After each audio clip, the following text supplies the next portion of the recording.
we'll get started and then Sure. people can join us. We have a wonderful program tonight.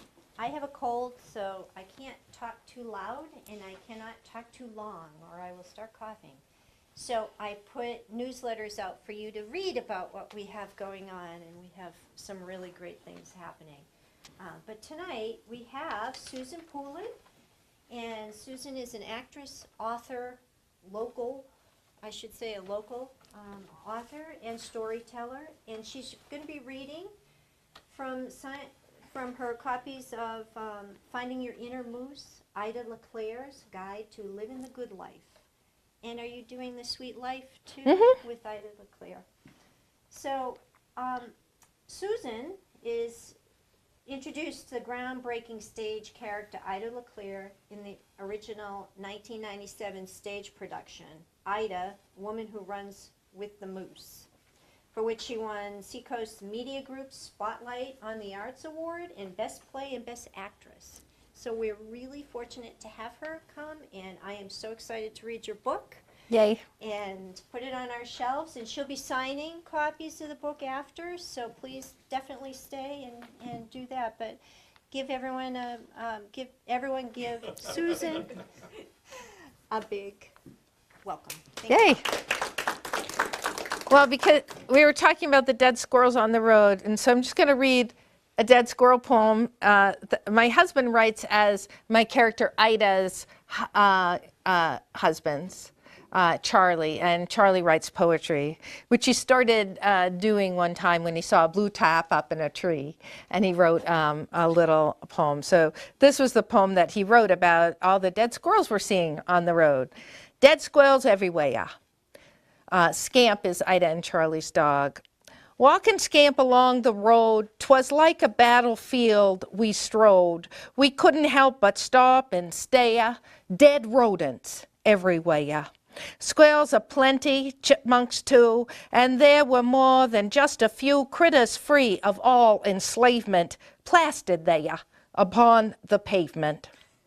Acorn hunting in the street doesn't always end up sweet. They just don't get a lot of warning from commuters in the morning. Caffeinated, running late, who's got time to wait for some darn rodent to decide to cross the street or run and hide? You watch and pray they'll be okay, then you gotta look the other way. As the school bus barrels through and squirrel, he don't know what to do.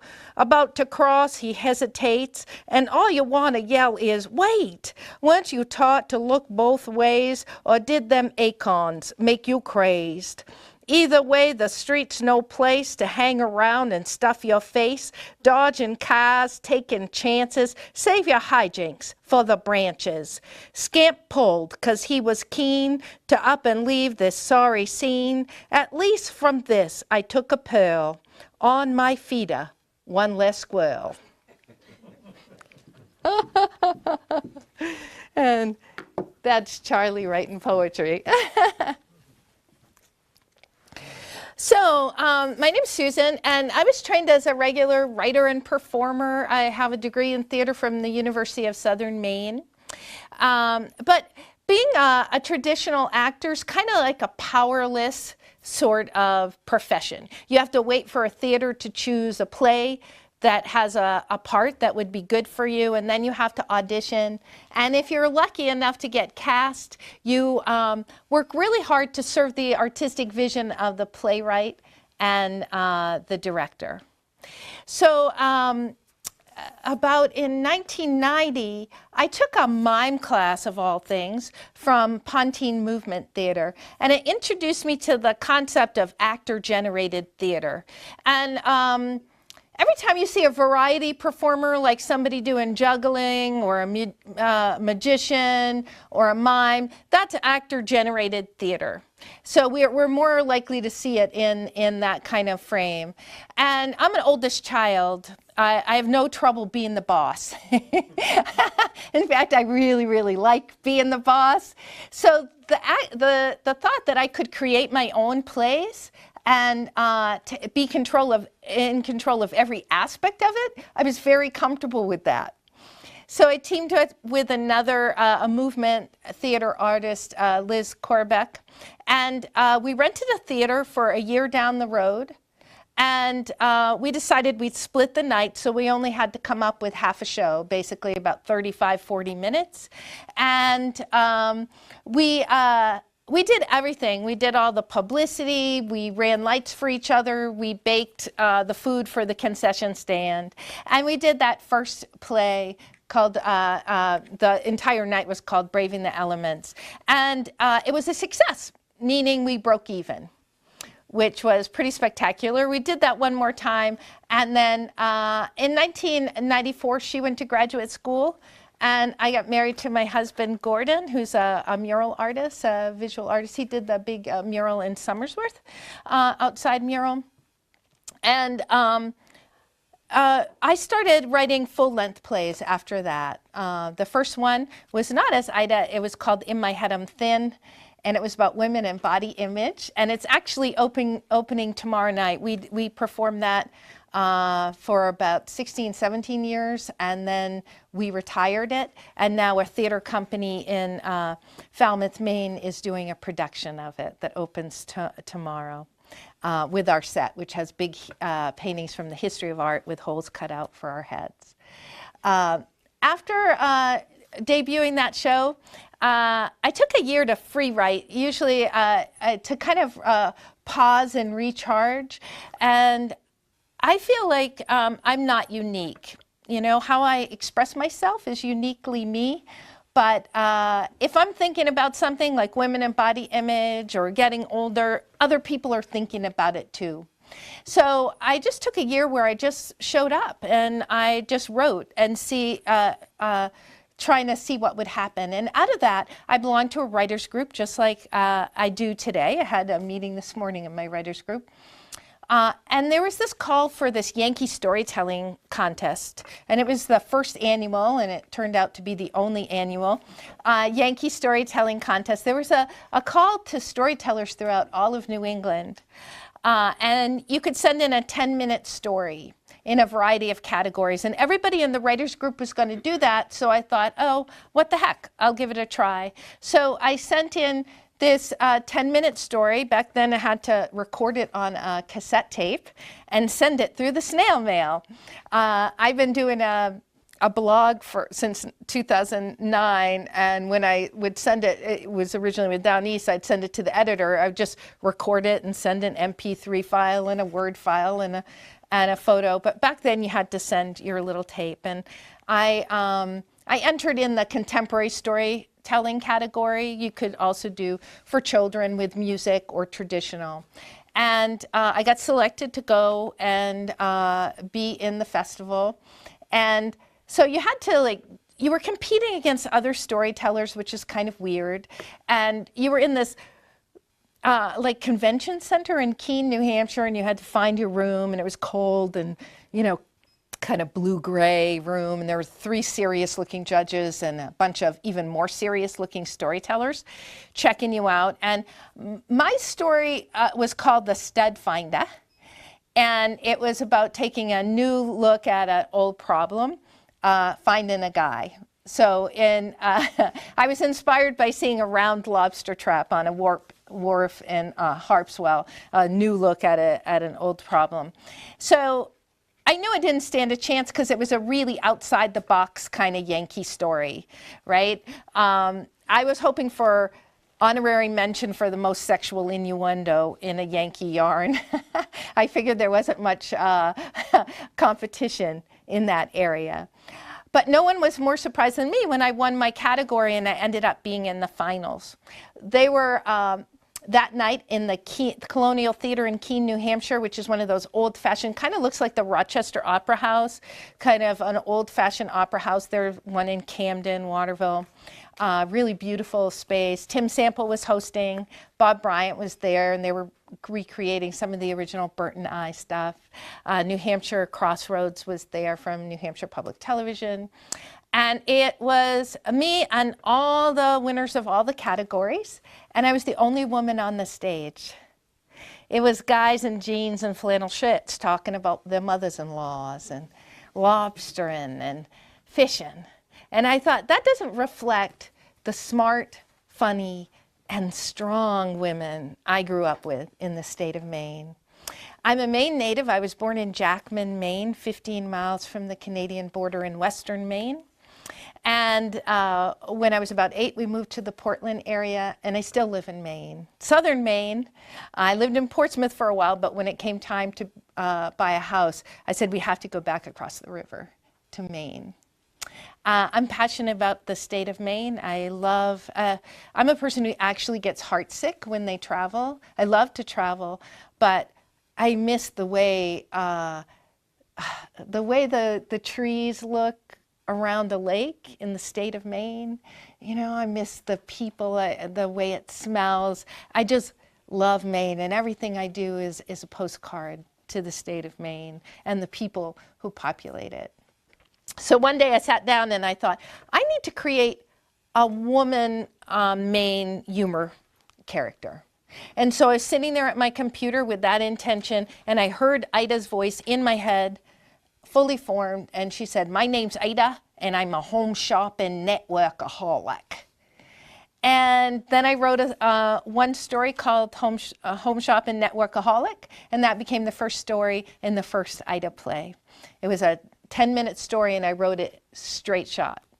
And that was 21 years ago, 11 plays, 2 books, and 9 years of weekly blogs ago. And Ida continues to fascinate me, and she unfolds to me, and her world unfolds, and I finally caught up with her age-wise. When I first created Ida, I was 38 and she was 50, which seemed really old at the time. And then she slowly made her way to 60, and she just stayed there. And then last May I turned 60, so now we're going to grow old together. I'm excited about that. So Ida is married to her high school sweetheart, Charlie. Ida would tell you we got married a couple weeks after I graduated from high school. Charlie was a couple years ahead of me. He graduated 3rd in his class, because there were only 6 of them. And that's actually my dad from Jackman High School, 3rd out of 6. He likes to brag about that. I also wanted to show that Maine was more than just the Rocky Coast, which is beautiful, but you and I know that Maine is much more than that. And so I wanted to set this fictional town of Mahoosic Mills, Maine, in western Maine. Maine has so many distinct regions. So when I'm thinking about it, it's in Franklin County. I'm thinking about Dover, Foxcroft, Dexter. I needed it far enough away from a big city, in this case Bangor, so that it felt like a small town, but close enough so that Ida and her very best friends, the women who run with the moose, Celeste, Rita, Betty, Dot, and Shirley, always said as one word because they've been hanging out a long time together, so they could go into town and have big adventures. It was really important to me that Mahoosic Mills was a mill town. I love New England mill towns. You see the same view, right? In Lewiston, Manchester, Lowell, Biddeford, there's something so evocative about the way the brick buildings look along the water. And I think it's part of my DNA as a Franco-American, right? So Ida is Franco-American. She's, the Yankee culture is familiar to me, but it's not the culture I was raised in. So these are all specific choices I made when I created Ida LaClea, maiden name Gilbert, like my grandmother. But because I wanted to show that, you know, 40% of the people in the state of Maine can trace their heritage back to French-speaking Canada. And Franco-Americans have had a lot to do with the history of Maine. But Ida speaks with a Maine accent, like a lot of my relatives, not with a French accent. So both my books are Maine humor self-help books. I wanted something where if you went and asked into a bookstore and asked where the Maine humor self-help section was, my books would be the only one on that shelf. You know, eliminate the competition pretty early on. So I'm going to be reading from this notebook. I know it's like sexier and more impressive to actually read from the books, but as Ida would say, I'm more a size 14, 16 font kind of gal. So Ida is a certified Maine life guide, and I'm going to let her tell you exactly what that is. So I'm going to get my glasses. Hi there. My name's Ida, and I am a certified Maine life guide, which is kind of like a life coach, except for the diplomas and the fancy schmancy office. Oh, and the personal stylist and personal trainer. What I do have is 60 years of experience in the field as a daughter, sister, aunt, wife, and best friend. Plus, as my husband Charlie says, Ida, being a life guide's perfect for you. You just love giving advice to people, whether they ask for it or not. Now, life coaches tend to talk about self-care and vision boards, but that can be a little too woo-woo for me. Besides, I believe in living your life, not working at it all the time.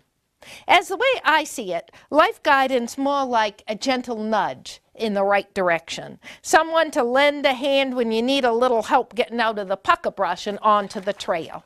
And that, in a nutshell, my friends, is what I am aiming to do for you. Now, how, you may ask, did I get certified to be a Maine life guide? Well, I'll tell you. Once I got the notion of doing this, I told a few people about my idea, but before long, everyone in town knew.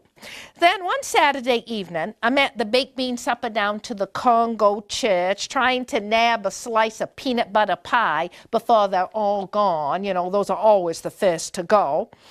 When Claudia Peavy, oh God, there's one in every town, Claudia marches up to me and says, I heard you're calling yourself a Maine life guide now. What, you think you're going to be on the Oprah network?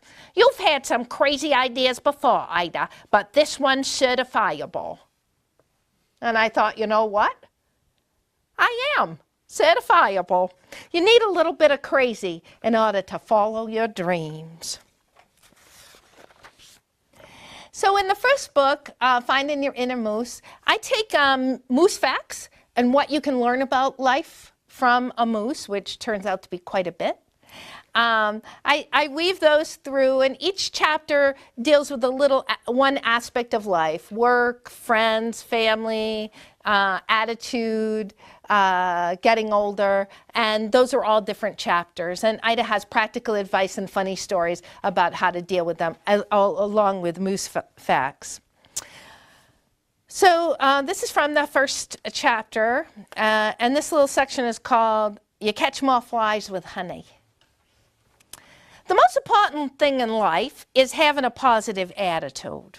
I think, and many studies back me up, that it not only helps you live longer, but it makes life a heck of a lot easier and, frankly, much more fun.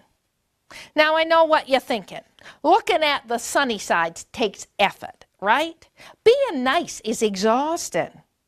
Well, being a grump is not any easier. It's hard work seeing the downside of everything, though some folks manage.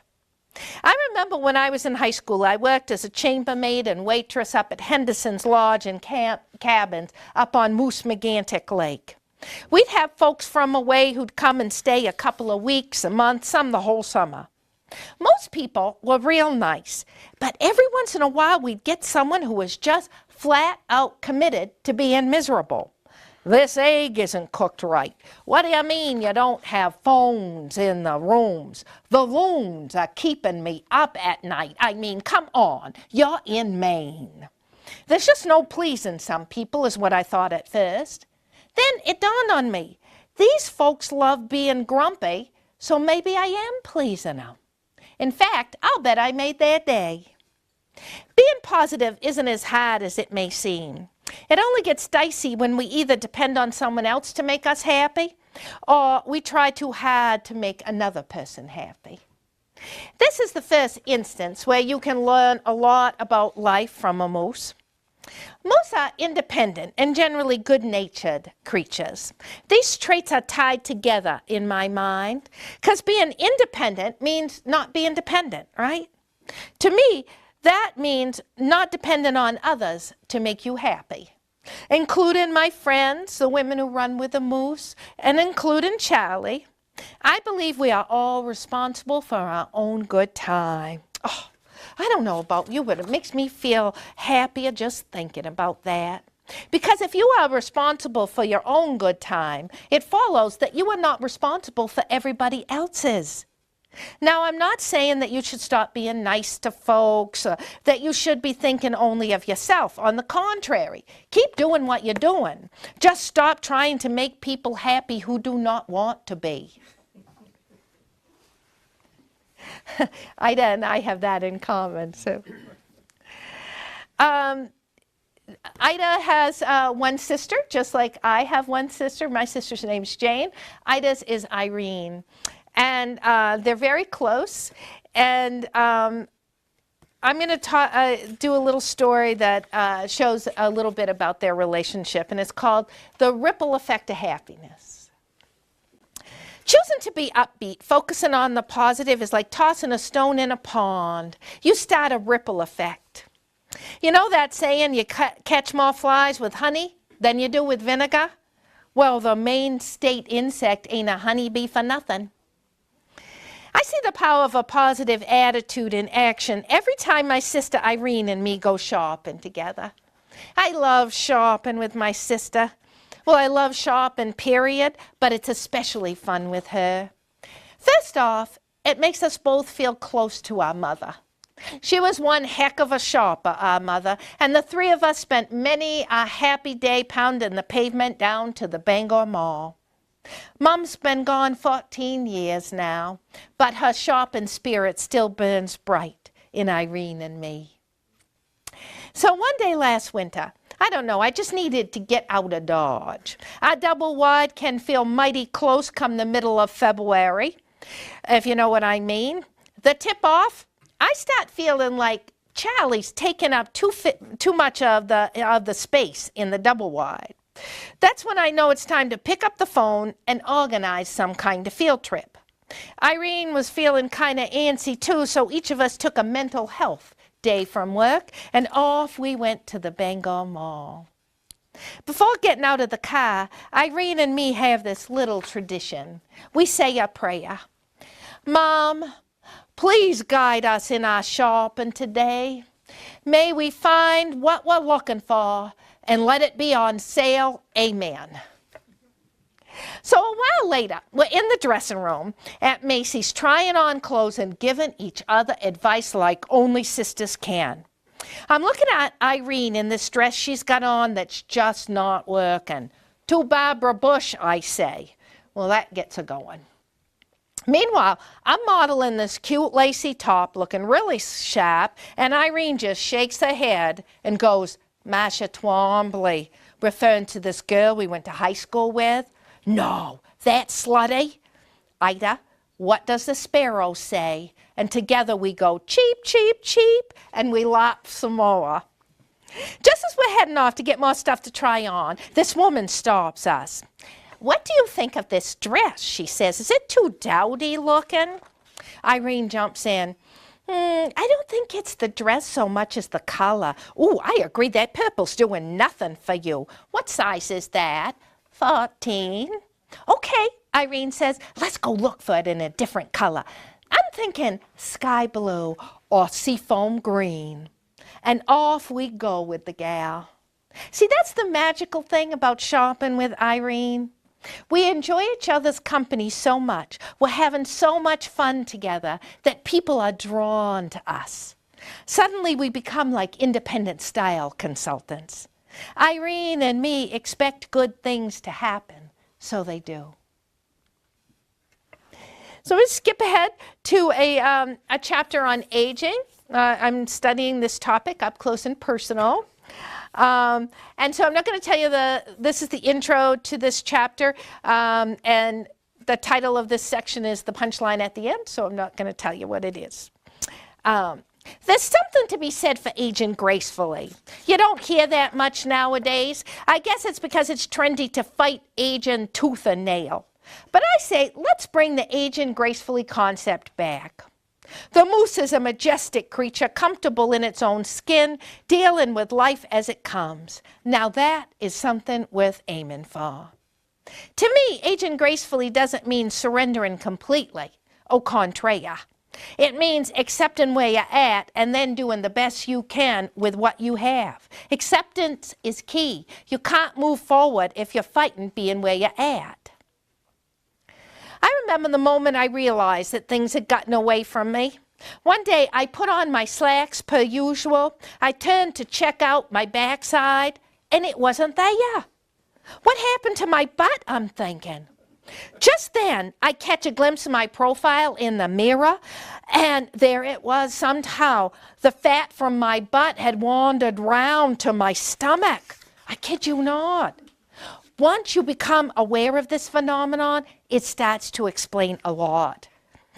Like the bulge on my inner thighs, clearly that is the bounce that used to be in my breasts.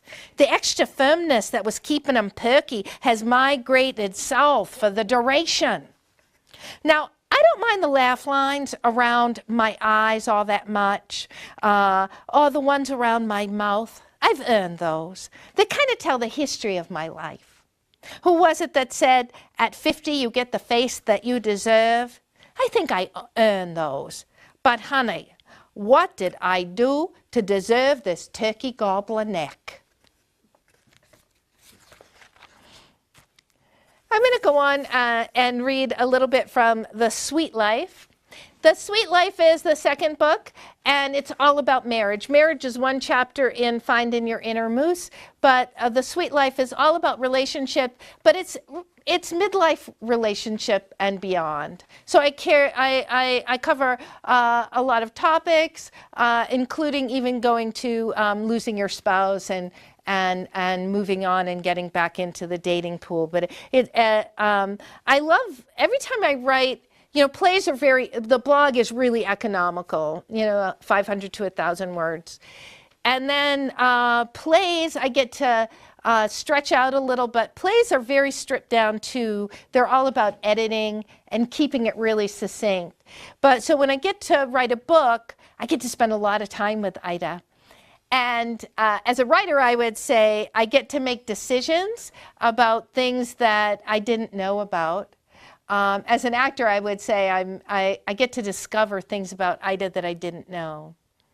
So the first story I wrote for The Sweet Life is called, I'll do this little intro section. Does it go right in? Yeah, I'll do the intro section, and then I'll talk about the first story. The frosting holds it together. One night, Charlie and me are enjoying freshly made whoopie pies. And he says to me, Ida, there may be fancier desserts out there, but a good old-fashioned whoopie pie doesn't disappoint. You got that right, I said. They're sweet, simple, and easy, kind of like a good marriage. And he gives my hand a squeeze. It's sweet moments like that that make the rocky times worth it, right? And that's how this whole book got going. Think about it. A whoopie pie is more than two halves coming together. You don't cook a blob of chocolate cake, cut it in half, which is hard to do without it falling apart, then smear some frosting on it and hope it'll all stick together. No, you cook two separate scoops of batter. And when they're done, meaning they're cooked all the way through and won't fall apart when you pick them up, you put frosting on one piece. And sure, you could eat it like that. One round of cake with frosting, and it would be good. Seriously, you don't need the other half. But if you do put it together with another chocolate cookie-like thing and add more frosting, it's even better. A strong marriage is like that too. Two wholes coming together, joined by love. That would be the frosting. It's what keeps things from breaking apart, even if the edges do get a little battered or one of the chocolate cakes cracks. So that's what this book is about. How you keep your marriage sweet, simple, and easy. And when I say marriage, I don't care if you're husband and wife, boyfriend and girlfriend, husband and husband, wife and wife, or undecided, and good for you for keeping your options open. In fact, many of the suggestions in the books apply to your friendships and your family relationships. In the end, it all comes down to how you treat yourself and how you treat others. So one of the things I got to discover in writing this book, and it was the first story I wrote, was when Ida and Charlie started dating, because I knew they had grown up in the same town and they had known each other their whole life. So when did that happen? And so this is a story about that, and it's called Puppy Love. A lot of the major stories in The Sweet Life take place up at Dot and Tommy's camp that used to be Dottie's parents' camp, because I really wanted to have that sense of camp, going up to camp, and the specialness that is, such a special environment. I can't remember a time in my life when I didn't know Charlie. See, Mahoosic Mills is a small town, so he was always there in the background somewheres, plowing with his dad, stacking wood for Mrs. Thibodeau, riding his bike to Blue's General Store to get some licorice, or playing hockey or little league ball. So I've been trying to place exactly when Charlie moved from the back of the picture to the front. I think it started off kind of gradual. He was a couple years ahead of me in school. Close as I can place it, probably the last half of my freshman year was when I really took notice of Charlie in that special way. That's when my friend Dot started dating Tommy. Charlie and Tommy were friends back then, still are. In fact, most of the folks we hung out with in high school, we hang out with now. Like I said, Mahoosic Mills is a small town, the kind of place where roots run deep. So Dottie, me, and the usual suspects, Celeste, Rita, Betty, and Shirley, would be eating in the school cafeteria, and Tommy'd come up to the table and start flirting with Dottie. Of course, there was much giggling and awkward pauses galore, but Tommy'd hang in there, Dottie all flushed and moon-eyed. And sometimes Charlie would be there with him, hanging back a bit to be sure, but taking everything in. And one day, I remember thinking, wow, Charlie sure has gotten taller.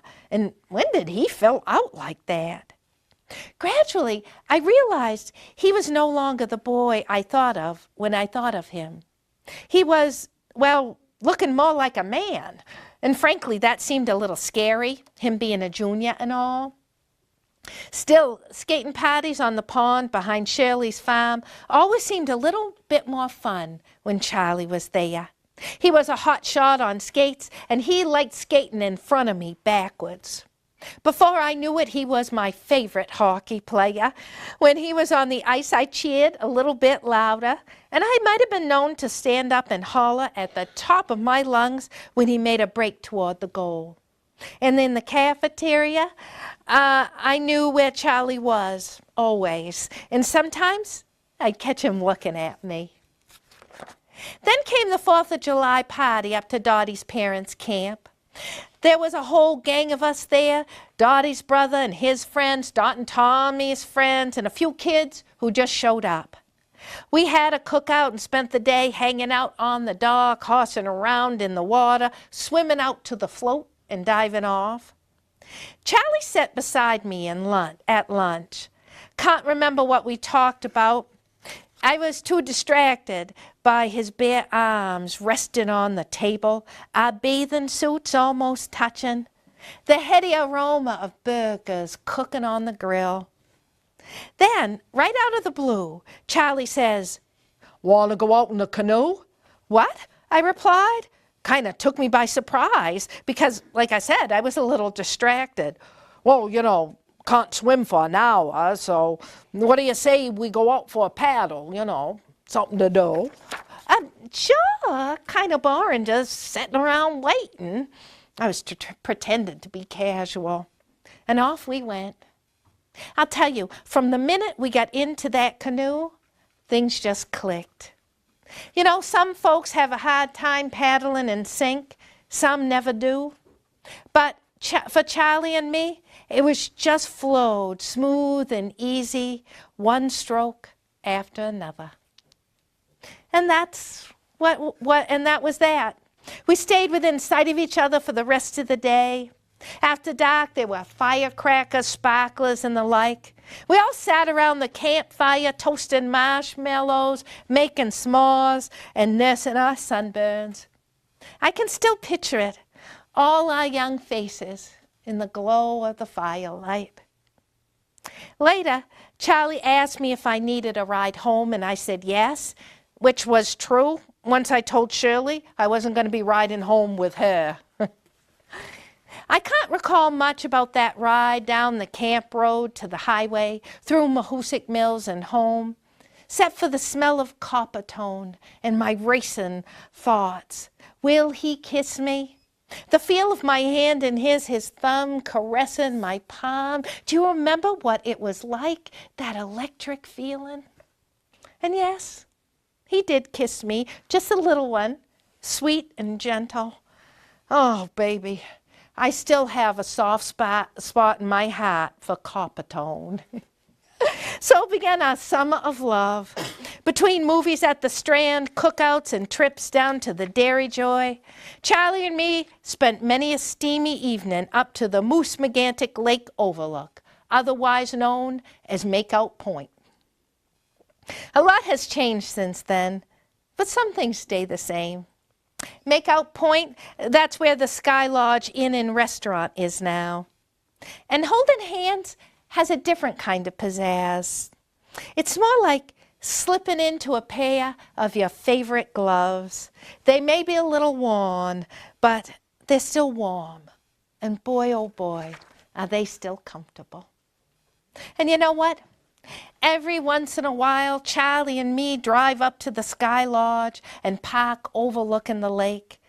And we never do go into the restaurant. So I remember my editor saying to me when I had done my book outline, and she said, you know, that chapter on sex, that's going to be the hardest one to write. But I actually had the most fun writing that chapter. So I'm going to do a little intro from that. Sex? I'm in favor of it. In fact, it's my favorite contact sport. A while back, me and the girls went to give blood. Stick with me here. We try to do this every now and then because it's a good thing to do. Plus, they give you snacks after, so it's a win-win. They also ask you a ton of personal questions, which can take a little getting used to. So afterwards, we're sitting in the recovery area, drinking juice and eating Cheez-Its and Oreo cookies like we're going to jail, when Celeste says, "How about those questions, huh? Shirley, what did you say when they asked about having sex with a gay man?" "Well, I told them it's kind of personal, but if they really needed to know, yes, as far as I can tell, when my husband and me are having sex, he always seems happy." And with that, we all go into hysterics. And there you have it, folks. Sex is one of them topics that's easy to joke about, but hard to talk about. Even with your friends, even with your mate sometimes. Definitely with your kids.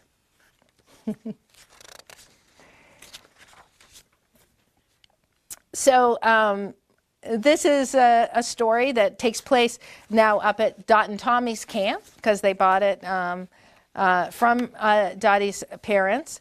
And it's called Tippy Canoe and Ida 2. We celebrated Dot and Tommy's 40th wedding anniversary last July with a big blowout up to their camp. Oh, the whole gang was going to be there. Celeste and Bud, Reed and Smitty, Betty and Pat, Dot and Tommy, Shirley and Junior, and me and Charlie. Betty and me made a special trip to the party store in Bangor for supplies to decorate the camp, you know, to make it special. We ended up going with the pink flamingo theme. Nothing says Maine like pink flamingos. So we had a blast decorating the camp. We even gussied up the pontoon boat, which we call the Booze Cruiser.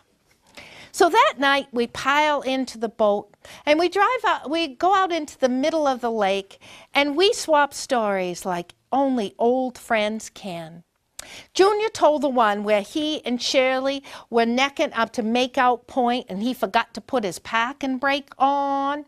But the deal is, they didn't even notice when the car started to roll back. They were so into what they were doing, they just thought the earth moved. Until the car bumped to a stop against the scenic overlook sign. Celeste told the one where she and Bud went camping and had this Stephen King sort of night. All night long they kept hearing something outside the tent, something touching the tent. The next morning they realized they'd pitched their tent in the middle of a cow field and the cows had been licking their tent to get the salt off the tent. Oh, gross. Then Pat goes, "Remember that time when Ida and Charlie went out in the canoe?" "Oh, no," Charlie mumbles. "I don't think we need to get into that," I says. No, I don't quite recall," says Tommy like he's clueless. "What happened exactly?"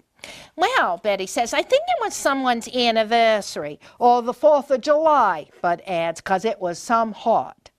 "Don't matter," Pat replies. "Let's just say it was a long time ago. The kids were small, all bunked down in the loft. So it's time to go to bed, right? And we're discussing sleeping arrangements, flipping a coin to see who's getting to bed, who's slumming it in the tent, when Charlie goes, 'That's okay. Me and my sweetheart will sleep in the canoe.' Seemed like a good idea at the time," Charlie quips. "Geez, that canoe kind of been too comfortable," Betty adds. "Well, where there's a will, there's a way." And Charlie winks. I'm thinking we're going to move on to another story, but Pat continues. "The next morning, dawn's breaking, heads are splitting. Where are Charlie and Ida? Out in the middle of a lake, of course, in a canoe, buck naked. Right, Ida?" Well, there's no turning back now, so I pick up my cue. All's quiet, but then I think I hear the sound of an engine drawing near. "Charlie, Charlie," I whisper, "wake up." Charlie peeks up over the edge of the canoe and he sees a boat coming fast. "Ida, put on your life vest, quick." "What about my clothes?" "No time. Maybe they won't notice." So I'm putting on my life vest and I'm thinking, wow, this sure is a lot looser without clothes on. Then I look over at Charlie and I notice he's really struggling with his. And that's when I realized that somehow in a hurry to put him on, he had ended up with my life vest and I had ended up with his, but there's no time to switch. So we just sit down, we put our hands in our laps. It turns out it was that game warden, what's his face? Gus, Tommy says. Gus Turner or Toby Roy? "Oh, it was Gus," Charlie says. "I still remember the look on his face." "You folks okay?" he says. "Oh, yes, officer. We're just out for an early morning paddle." Ida was cool as a cucumber, like canoeing buck naked was an everyday thing. "Well, I didn't see anyone in the canoe. Thought it might have drifted away from a dock." "Oh, no, we just wanted to get a jump start on the day." I think I may have seen a flicker of a smile on Gus's face. And then he goes, "Well, glad to see you taking safety precautions, but you might want to switch up those vests." And vroom, off he goes. And none too soon either, 'cause I felt a giggling fit coming on. God, Ida, didn't we bust a gut laughing. Glad you're taking safety precautions. Yep, I would have peed my pants if you were wearing any, Shirley says. Now, in both books, there's always a section from Charlie, so we get the Charlie's point of view on whatever topic Ida's talking about. And his sections are called Straight Talk from the Barker Lounger. And here's one from, there's a chapter on, having the power of having a good argument and rules for clean fighting, arguing as a couple. So this is from that chapter. It's called Straight Talk from the Barker Lounger. When in doubt, hug it out. Sometimes your wife's going to be mad at you, and you'll have no idea why. Number one rule, don't ask her what's the matter.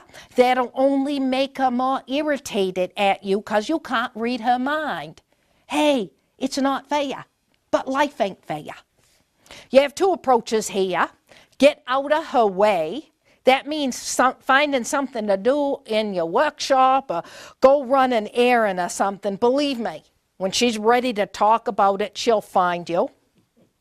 Or option two, hug her and tell her you love her. Yeah, I know she's not being real lovable at that minute, but suck it up and do it anyway. Now, I talked about this in the first book, and it took me years to realize it, but I can't stress this enough. Do not stop hugging first. That'll only make matters worse. You just hang in there until she breaks the huddle. Any luck, that hug and I love you will make things right as rain, and you can skip the whole talking about your relationship part. Worst case, she'll actually tell you what's bugging her. And I'm going to read a little intro from chapter 3, and then I'm going to go back to finding your inner moose and do a story and then a little epilogue. So in The Sweet Life, there's a chapter called There Is No I in Team, but Maybe There Should Be, about being responsible again for your own personal happiness, but in terms of a relationship. So it's a little intro. You know that scene in Jerry Maguire where Tom Cruise, looking cute as ever, says, "You complete me"? He starts to go on, but Renee Zellweger says, "You had me at hello." Remember that? What a load of hooey. I just don't go in for this "you complete me" crap. It's creepy. A good relationship is two wholes coming together joined by love. Remember the whoopie pie from chapter 1? No completing necessary. If you both show up with your whole self, one person isn't left alone to do the heavy lifting. Here's my rewrite for Renee, and she can still get teary if she wants to. Breaking up is hard to do, but honey, this guy is too little too late. How about she says, "You should have stopped at hello." Then she gives him a little hug, blah, blah, "We had some good times together, blah, blah. We can still be friends," and shows him the door. Then her girlfriends, who are there already, tell her she made the right decision. They cry, eat, drink, laugh, talk about old boyfriends, and a couple years down the road, Renee is saying things like, "Boy, did I ever dodge a bullet with that guy." See, good friendships are an important part of my personal happiness. Yes, Charlie and me are best friends, but I have other best friends too. I just think it isn't fair to you or your mate to expect them to be your everything. That's a lot of pressure. Besides, sometimes you just need to talk about your mate with someone, blow off some steam. Friends are like a pressure valve. They keep things on an even keel. Spending time with the women who run with the moose makes me happy, and I bring that joy back to my relationship. So I'm going to do one last story. This is from Finding Your Inner Moose, and then a little epilogue. Also from Finding Your Inner Moose. Thanks so much for coming out tonight. I know it was raining hard, and I really appreciate you all being here. It really made it's super, super fun. So while doing our research, Caitlin and me read, Caitlin, my niece, that's her niece. I don't know if I've talked about her niece. Yeah. Caitlin read that moose can run 20 miles an hour for several miles at a time. Now, you'd think you'd be able to hear a beast like that coming from miles away, but they're amazingly quiet. Plus, they have this uncanny ability to blend in with their surrounding. So, moose have a way of moving their territory through their territory with speed and grace, all the while flying under the radar. Kind of like middle-aged women. Am I right? Sure, we're invisible, but it's amazing what you can accomplish when they don't see you coming. Like Celeste, Rita, Betty, Dot, Shirley, and me call it going stealth. It might not help you get a mocha latte cafe grande at Starbucks, but it does free you up to try new things. Like A while back, us girls started taking a Zumba class at adult ed at Moose McGantic High. You've heard of Zumba, right? It's this Latin dance exercise thing. It was Betty's idea, of course. She's always up on the latest thing. She goes, Zumba's supposed to be wicked fun, kind of like Dancing with the Stars, only without the skimpy outfits and without the cute guys, I'm thinking. Because you can bet it's only going to be middle-aged women at this thing wearing sweatpants and T-shirts. That first night, there was a twitter of excitement when this nice-looking young fellow walks into the gym, but it turned out he was just looking for a class in small engine repair. Celeste says, I wish I was a small engine. Vroom, vroom, Shirley replies. All right, class, Monica, our teacher shouts, is everyone ready to Zumba? Yes, we yell, a tad tentatively, and boom, boom, boom, the Spanish-y type music kicks in. About halfway through class, I look over at Dot, who's holding on for dear life. She goes, gee, some crow, I took Latin in high school. I thought this would be easy. Tell me about it, Dottie. Now we know why they call it the hottest craze. I'm sweating buckets. But once you get the hang of Zumba, it's wicked fun. I always stand in the front of the class, helps me see the teacher better, makes me pay attention. But with Zumba, not only is there a lot of cha-cha and shimmying, God, I love to shimmy, but there's a fair amount of pivoting. And when we pivot, I end up in the back of the class. And it always makes me smile, because as I turn, this is what I see. 15 or 20 middle-aged women, not caring what people think, feeling it and shaking it and living la vida loca. And they are beautiful, every single one of them. After class, I says to the girls, we need to figure out a way to take that Zumba feeling out of the classroom and into real life. No one's paying attention to us anyway, so why the heck are we worrying what they think? They all agreed. Even Shirley, who looked more like she was doing Irish step dancing than Zumba. She goes, well, I still don't think some of those moves are legal in Maine. But it was worth it to see Claudia Peavy smile. I didn't think she had it in her. So whenever us girls are out and about and one of us starts acting small in the world, you know what I'm talking about. The rest of us will go, zoom, zoom. Try it with me, everyone. Zoom, zoom. Again, zoom, zoom. Beautiful. Sometimes I have to zoom, zoom myself, if you know what I'm saying. For me, it works best if I put my hands over my heart and I go zoom, zoom. Then I cha-cha right and left, shimmy right and left. Take a deep breath in and sigh it out. Do it with me, everyone. Feels wicked good. Close my eyes a sec and I'm good to go. So the next time you're feeling small in the world and need of a little pick-me-up, just go zoom, zoom. If there are people around and you're shy, you can cha-cha and shimmy in your head, or go to the restroom and do it there. Zoom, zoom really works for me, though. Helps me feel my feet back on the ground again and puts the focus back in here instead of out there.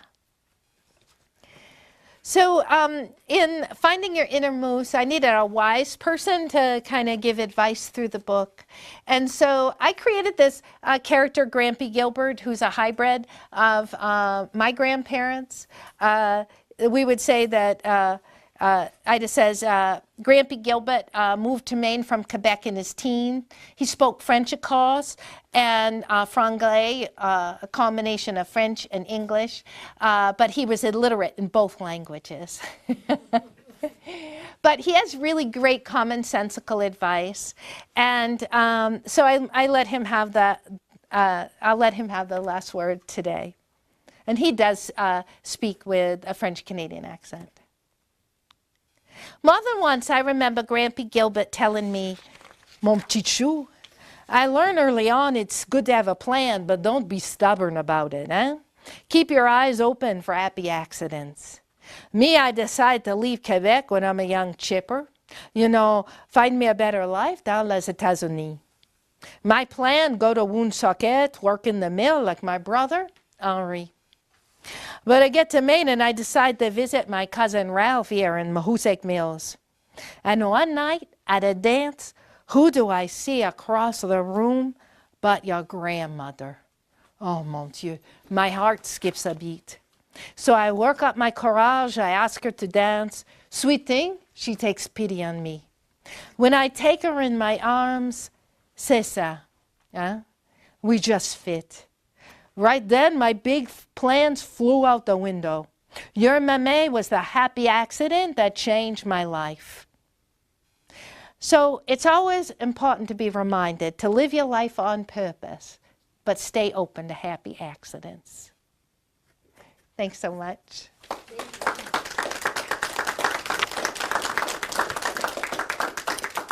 Do you have any questions or concerns? Is Gordon Charlie? Yeah, Gordon is an artist from New Jersey, but he does write poetry as Charlie. Yeah, yeah, and he keeps Ida's. He's my best reader because he's been there since the beginning with Ida, and sometimes, especially with the self-help aspects, I can get involved in what I want to say and my word choice and stuff. I can get too involved in the concept. And it loses Ida's touch. And he's very good at reminding me about that. And kind of, he's my best, like I'll write a blog, I'll leave it on the kitchen table. He edits or will ask me questions, and then I revamp it and record it. So we've always worked together as a team like that. The same with creating the shows. And he was in, I have 5 shows, 6 as Ida and then 5 as myself. And they have original music that Gordon wrote and beautiful sets that he painted. Like the set is a freestanding set for the Ida, most of the Ida shows, and it's Ida's double wide, and you see the whole layout. And he's in some of those shows with me that is as me. So you didn't meet him in Jackman? No, I didn't. I met him doing theater in Portsmouth. What was your childhood like? Well, the great thing about Ida's world is I can, small towns change really rapidly, but Mahoosic Mills in some ways is very much like that childhood in Jackman, where my French was my first language, and then I lost it when I was about 3. Across the street was my grandmother's general store and gas station with the penny candy cases, and then 2 miles down the street on the other end of town were my father's parents. So that's how I grew up for the first 8 years of my life. And I still have a very, very close nuclear family. My mom has passed away. But like I go see my dad. My dad's 85 now. I see him once a week. It's such a privilege to kind of go up to Portland and hang out with him and pay his bills. And I was just and he appears as Ida's dad in like a lot of all of the commonsensical advice that Ida has is from my parents. You know, it's just the way I was raised. It's just very commonsensical. Like I was just with my dad and a couple weeks ago, and the conversation went something like this. I'm going to write a blog about it. We had done our stuff, and we're in his apartment. He's in independent living, and I said to him, "Dad, I've been meaning to ask you because we'd run into this guy that reminded me, what do you want done with your ashes?" When you die, he goes, "I've been thinking about that too." You know, he doesn't get freaked out, right? He goes, "I've been thinking about that too because my mom's ashes are scattered at this golf course, but the golf course went out of business and it's like a field there." And he goes, I want to be with Mom, just scatter me in that field. I said, "Okay." And he goes, "I'd like to also, when you come up, we can start working on my obituary. Just because you die doesn't mean, just because you write your obituary doesn't mean you're going to die any sooner." I thought that was pretty good. That was pretty good. So it's just that we can talk, we grew up really talking about stuff like that. Yeah. And I incorporate all of that stuff. I have a show just about my Franco-American heritage. But my parents were very active in marriage encounter, so we went to parent-teen encounter, and I remember going to a retreat, and we were supposed to bring a family banner, and you know, our family was just like, we worked together, we did that banner, one night we brainstormed, and we talked about what it was going to be, and then a week later we went to a fabric store all together and we bought the fabric, and then a week later we made the family banner, and then when we showed up we had the biggest family banner. People had these little tiny family banners. It was 4 feet by 5 feet of turquoise felt with Poulin written in big letters, and our initials intertwined to form a mountain with sun, and our zodiac signs. You know, we just took it. It never occurred to us. Half the people didn't even do the assignment, which never occurred to us. So, but that sense of communication still serves us really well. I'm really close to my sister, and we're really close to my dad as well. But I feel like it's a gift to pass some of that stuff on. In the advice, which is very light, but it's commonsensical, right? I aspire that sense of happiness doesn't mean that, and that was the initial impulse with Ida when I said the first time in the first show. The first time you see her, the lights come up and she's country line dancing with her back to the audience, and then she turns around and she talks to the audience. And in a play, you always aim for an arc, right? The arc of the play, what transforms. But I felt like with Ida, the transformation would be in the audience. That when the first time they see Ida with her blonde wig, country line dancing, and they hear her voice, they think they know who she is, and as the play transpires, they realize that she's smarter and funnier and stronger than they thought when they first saw her, you know. And I also wanted to show that just because you're happy with life doesn't mean that you're shallow or that bad things don't happen. It depends on how you deal with them. Right? That we can choose to be happy at any moment. I'll tell you one last thing about my dad, because this is something I aspire to, a sense of contentment. You know, we can't always be happy, but we can strive to be content. So I was talking with my dad, and he said, I went to this workshop. He doesn't have that accent. I hear things all the time in real life, and then I translate them into Ida's world. But my dad said, I went to this workshop on end-of-life issues, and I go, oh, really? What was it like? He goes, they kept asking us questions that we were discussing. I said, like what? And he said, if you had 24 hours to live, what would you do? And I said, wow, that's a really interesting question. I immediately start thinking about what I would eat, which shows you my mentality. But I said, what did you say, Dad? He goes, oh, people were getting deep and philosophical. I said, what? Yeah, what did you say? He goes, if I had 24 hours to live, I'd make my bed because that's the only thing I have left to do. And I thought, that's deeper than anything else that anybody could say.